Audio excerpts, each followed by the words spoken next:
الفاظ مترادفہ میں سے دو الفاظ، ایک بکہ اور دوسرا ہے مکہ، ان میں فرق کیا ہے اس کو بیان کرتا ہوں۔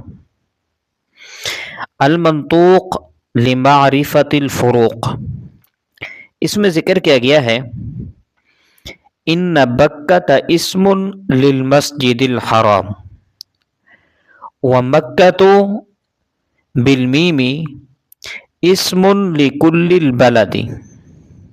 ترجمہ اس کا یہ ہے کہ جو یہ جب بولا جائے گا تو اس سے خاص مسجد حرام مراد ہوگی، لیکن جب لفظ مکہ بولا جائے گا تو اس سے مراد پورا شہر ہوتا ہے۔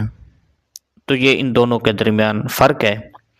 اللہ تبارک و تعالی ہمیں عقل سلیم عطا فرمائے، آمین۔